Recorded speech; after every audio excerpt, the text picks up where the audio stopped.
Hello friends, आप सभी का स्वागत है इस वीडियो में। तो फ्रेंड्स बात करेंगे क्रिप्टो मार्केट न्यूज़ के ऊपर। तो फ्रेंड्स मार्केट में अभी जितनी भी बड़ी अपडेट्स दिखेगी उसे हम लोग कवर करने वाले हैं। तो फ्रेंड्स सबसे पहले देखेंगे मार्केट के सेंटीमेंट को, मतलब कि fear and greed index meter को। तो फ्रेंड्स यहाँ पर देखो आज के दिन जो मीटर है वो 27 पर देखने को मिल रही है। सेंटीमेंट जैसा कि कल था, परसों था, मतलब कुछ दिन पहले से जो चल रहा है उसी तरह से देखने को मिल रहा है। अभी भी फियर है बट पहले से ठीक है। जो ये लेवल वाला फियर होता है इससे तो थोड़ा सा बेटर है। तो चलो फ्रेंड्स अभी के टाइम पर मार्केट की सिचुएशन क्या है ये देखते हैं, उसके बाद से एक एक करके जो न्यूज़ होंगे उसे हम लोग कवर करते चलेंगे। तो फ्रेंड्स बात करें यहाँ पे ओवरऑल मार्केट कैप की, तो आप यहाँ पर देखो 854 बिलियन डॉलर देखने को मिल रही है। वहीं अभी 0.5% के करीब गिरावट देखने को मिल रही है। तो फ्रेंड्स अगर ग्राफ पर एक नज़र डालो यहाँ पे राइट साइड के कॉर्नर पे, तो आप यहाँ पे एक नज़र देखो कि जो प्राइस चल रही है ना वो आपको कॉन्स्टेंटली क्या है कि बाउंड चल रही है। मतलब जो एक रेंज होता है ना वो, जैसे कि आप देख लो ये जो आपको 17,000 डॉलर के रेंज में BTC देखने को मिल रही है और यहाँ पे आपको $1,200 के बीच में इथेरियम देखने को मिल रही है। तो 12 से लेकर $1,300 के बीच में इथेरियम लगातार बना हुआ है और उसी तरह से जो BTC है वो आपको 16,000 से लेकर 18,000 के बीच में ही रह रहा है। मतलब एक रेंज बाउंड हो गया है मार्केट और इसी के बीच में प्राइस ऊपर नीचे फ्लक्चुएट करते रह रही है। अभी फिलहाल कोई ब्रेकआउट तो हुआ नहीं है बट जल्द ही आपको ब्रेकआउट देखने को मिलेगा और वो ब्रेकआउट दोनों साइड में किधर भी हो सकता है। या तो अपर साइड मतलब ऊपर में 18,000 को ब्रेक करते हुए जाएगी, पंप करेगी, या फिर नीचे डाउन साइड में भी आ सकती है। तो फ्रेंड्स सबसे पहले वाले न्यूज़ के ऊपर में अगर हम लोग बात करें तो यहाँ पर ये एक अजीब सा नाम है। तो इस नाम को छोड़ो, यहाँ पर आओ सीनेटर। ये एक सीनेटर है, इन्होंने एक बिल को फॉरवर्ड किया है, मतलब एक तरह से आगे बढ़ाया है। जिस बिल का एम है, उद्देश्य है कि वो क्या करेगा, तो जो क्रिप्टो माइनर्स है उनको फोर्स करेगा, उन पर दबाव डालेगा कि वो क्या करे, तो जो ग्रीन हाउस गैस इमिशंस हैं उसके बारे में वो रिपोर्ट करे। जैसे कि आपको पता है जो क्रिप्टो माइनिंग होती है उससे आपका जो इन्वायरमेंट है वो थोड़ा सा दूषित होता है, उस पर इफेक्ट पड़ता है। तो अब ये हैं आपको यहाँ पर इन्वायरमेंट वाले इको फ्रेंडली टाइप ये शख्स हैं। तो थोड़ा सा यहाँ पे नीचे फ्रेंड्स आएंगे तो यहाँ पर देखो दिसंबर 8 की बात करें तो तीन जो डेमोक्रेटिक पॉलिटिशियंस हैं, आपको ये जगह का नाम है और यहाँ पे ओरिगोन है, सॉरी हाँ ये जगह का ही नाम है, और यहाँ पे कैलिफोर्निया है। मतलब तीन जगह जो डेमोक्रेटिक पॉलिटिशियंस है अलग अलग रीजन से, उन्होंने क्या किया, मिलकर एक लेजिस्लेशन जो है पास किया है या फिर लेजिस्लेशन को आगे बढ़ाया है, जिसका उद्देश्य है कि वो क्या कर सके, तो जो एनर्जी इंटेंसिव है कॉम्बैटिंग कर सके। मतलब कि इन्वायरमेंट को थोड़ा सा सेफ रखने के लिए जो एनर्जी का गलत यूज है या गलत तरीके से जो एनर्जी का इमिशन होता है जो कि इन्वायरमेंट के लिए अच्छा नहीं है, उसी को लेकर है। तो अब यहाँ पे ये जो बिल इंट्रोड्यूस किया गया है सीनेटर के द्वारा, जिसका नाम यहाँ पे देखो ईड मार्की जिसके DMA करके दिया गया है। तो यहाँ पर मतलब यही बताया जा रहा है कि जो क्रिप्टो माइनिंग है वो क्या कर रही है, तो ये आपको जो US की क्लाइमेट गोल है उसको अंडरमाइन कर रही है, मतलब एक तरह से उसको कमज़ोर कर रही है। यही सारी चीज़ें लिखा गया है, इसलिए अब उनके ऊपर थोड़ा सा प्रेशर बनाया जाएगा कि आप क्या करें, जो भी चीज़ें कर रहे हैं उसके रिपोर्ट दें कि आपकी जो एनर्जी मिशंस है वो कितने हद तक सेफ, कितने हद तक आपको प्रभाव डाल रही है इन्वायरमेंट पे। तो फ्रेंड्स यहाँ पर देखो केन्या बेस्ड जो बिटकॉइन माइनिंग कंपनी है उसने $2 मिलियन जो फंड है उसको रेज किया है। अब ये कहाँ से थी, तो सीट इन्वेस्टमेंट जो कि किसके द्वारा लीड की गई, मतलब एक तरह से होस्ट की गई। तो यहाँ पर जैक डॉर्सी और इन्हीं के द्वारा जो फर्म है ये बैक्ड भी है। तो चलो फ्रेंड्स अब थोड़ा सा नीचे आते हैं। तो यहाँ पर देखो फिर से बोला जा रहा है जो ग्रिडलेस एक बिटकॉइन माइनिंग कंपनी है जो कि केन्या में ऑपरेट करती है, जिसने रिसेंटली $2 मिलियन जो है सीड इन्वेस्टमेंट फ्रॉम ब्लॉक जो है वहाँ से एक तरह से रेज किया है। और ये एक डिजिटल पेमेंट कंपनी है। कौन, तो अभी जिसके बारे में हम लोग जस्ट बात किया सीड इन्वेस्टमेंट फ्रॉम ब्लॉक, शायद इसी के बारे में बोला जा रहा है, जो कि किसके द्वारा ऑन्ड है, तो ये ट्विटर फाउंडर जो जैक डॉर्सी हैं और यहाँ पे एक और नाम है स्टील मार्क, इन दोनों के द्वारा ऑन्ड है। मतलब इन दोनों के ही ये आपको फर्म है। तो फ्रेंड्स यहाँ पे एक लाइन और है। तो यहाँ पे बोला जा रहा है कि जो ये बिटकॉइन माइनिंग फर्म है ये कथित तौर पे खबर जो निकल कर आती है कुछ इस प्रकार से है कि ये प्लान कर रहे हैं कि जो भी कैपिटल ये रेज कर रहे हैं उसको ये यूज कर सकें, अपने फंड को ये यूज करेंगे एक्सपेंशन में। मतलब ये अपने आप को और जगहों पे लाना चाहते हैं, और जगहों पे जाना चाहते हैं, और भी बहुत सारे अफ्रीकन कंट्रीज है जहाँ पे ये पहुँचना चाहते हैं। तो फ्रेंड्स यहाँ पर देखो जो ब्रुसेल्स है ये क्या चाहता है, सभी प्रकार के जो क्रिप्टो सर्विस प्रोवाइडर्स हैं वो रिपोर्ट करें जो भी ट्रांजैक्शंस है यूरोपियंस के, मतलब यूरोप के जो सिटीजन्स हैं उनकी जो भी ट्रांजैक्शंस हो रही हैं उन सभी को रिपोर्ट करें। ब्रुसेल्स ये चाहता है जो वहाँ पे क्रिप्टो सर्विस प्रोवाइडर्स हैं सभी, किसी एक से नहीं, सारे के सारे जो क्रिप्टो प्रोवाइडर्स हैं सबसे वो चाहता है कि हमारी जो यूरोपियन लोग हैं जो कि वो ट्रांजेक्शन्स करते हैं उनके एक एक रिपोर्ट आप हम तक पहुँचाएँ।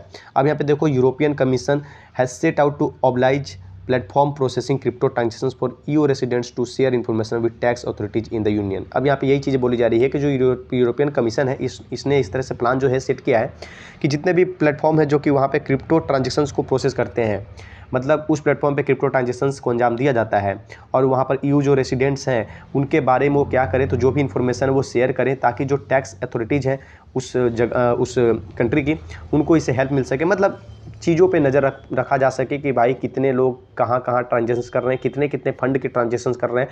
अगर वहाँ के कंट्री को अपने एक एक सिटीजन की फंड ट्रांसफ़र क्रिप्टो में कितनी हो रही है, सबके बारे में रिपोर्ट रहेगा, तो उस हिसाब से वो अपना फिर कैसे कैसे टैक्स वगैरह क्या करना है या एक एक्यूरेट उनके पास जानकारी रहेगा। तो बस यही चीज़ें हैं।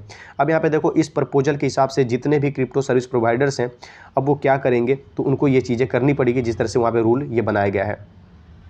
तो फ्रेंड्स बात करेंगे बिटकॉइन इथेरियम की टेक्निकल एनालिसिस रिपोर्ट की। तो यहाँ पर देखो बीटीसी और इथेरियम को बोला जा रहा है कि इसने रीबाउंड किया। किस दिन? तो फ्राइडे के दिन, मतलब आज तो भी दिन चल ही रहा है आपको सैटरडे, कल के दिन इसने रिबाउंड किया, जबकि वोलेटाइल जो वीक है ट्रेडिंग की वो अभी भी लगातार बनी हुई है, उसके बाद से भी ये चल रहा है। सॉरी फ्रेंड्स, कभी कभी निकल जाता है गलती से।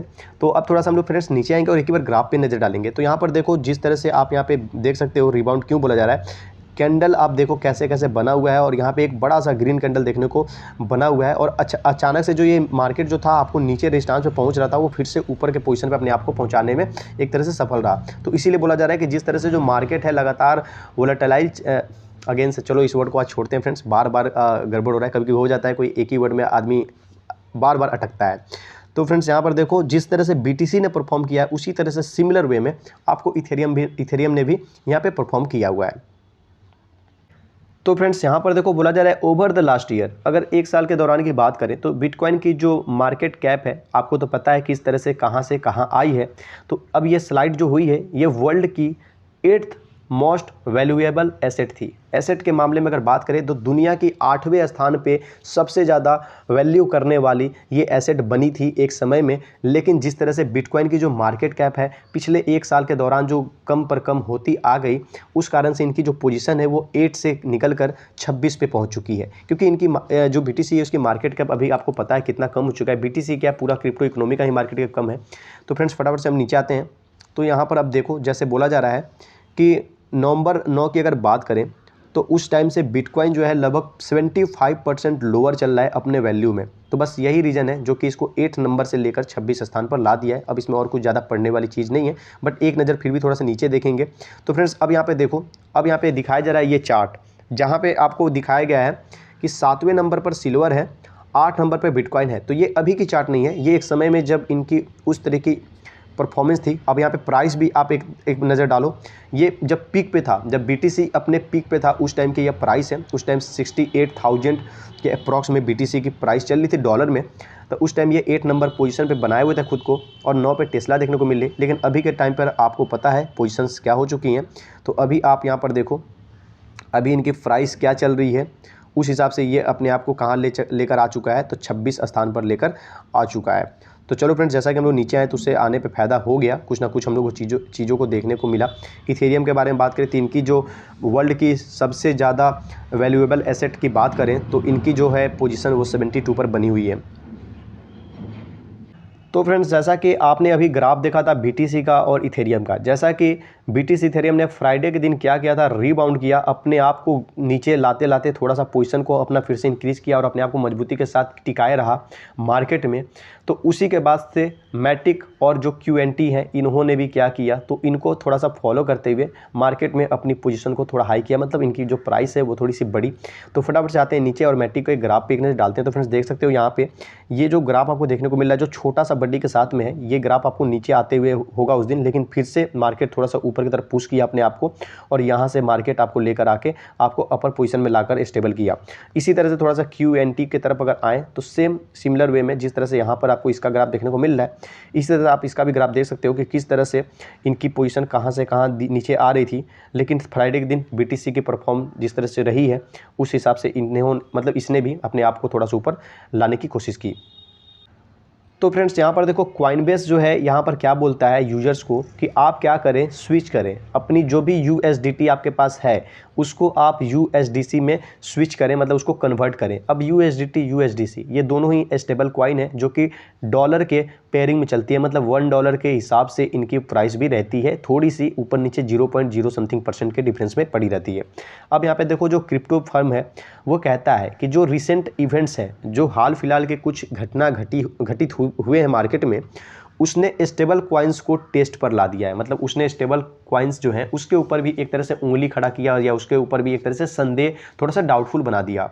तो अब यहाँ पर इन्होंने USDC को के तरफ USDT को स्विच करने को बोला। इसका मतलब समझ सकते हो, इनका कहना है कि USDC जो है वो काफ़ी हद तक बेटर है। किससे? तो USDT पे। बट ये इनका कहना है, ऐसा नहीं कि ये कह दिए तो ये बेटर ही है, क्योंकि आपको भी पता है तीथर जो है USDT जो है सारे स्टेबल कॉइन में 1 नंबर स्टेबल कॉइन है, मतलब सबसे पॉपुलर और सबसे ऊपर के पोजीशन पे रहने वाला स्टेबल कॉइन है। जिस तरह पूरे क्रिप्टो मार्केट में BTC है, उस तरह से स्टेबल कॉइन की अगर बात करो तो वहाँ पर USDT है और उसके बाद से हाँ USDC आती है। तो फ्रेंड्स अब यहाँ पर देखो, अब बातें हैं डिटेल्स में। तो कॉइनबेस जो कि क्या है, तो एक लार्जेस्ट क्रिप्टो करेंसी फर्म है क्रिप्टो इंडस्ट्री की बात करें। अब यहाँ पर इन्होंने एक ब्लॉग जो है वो पब्लिश किया है जिसमें ये यूजर्स को बोल रहे हैं, मतलब अपनी ये ब्लॉग में बात को कहे हैं कि आप क्या करें, तो स्विच करें ट्रस्टेड और रेपुटेबल डिजिटल डॉलर में। आप कहाँ पर स्विच करें, तो जो ट्रस्टेड है और रेपुटेबल डिजिटल डॉलर है वहाँ पे आप स्विच करें, मतलब कि USDC में। अब यहाँ पे इन्होंने ये बात को कहा, ये लाइन को कहा ट्रस्टेड वगैरह, और रेफ़र कहाँ किया, तो स्टेबल कॉइन एसेट जो USD कॉइन है, मतलब USDC जो है उसको इन्होंने इंडिकेट किया कि आप यहाँ पे करें क्योंकि ये ट्रस्टेड है और रेपुटेबल डिजिटल डॉलर है।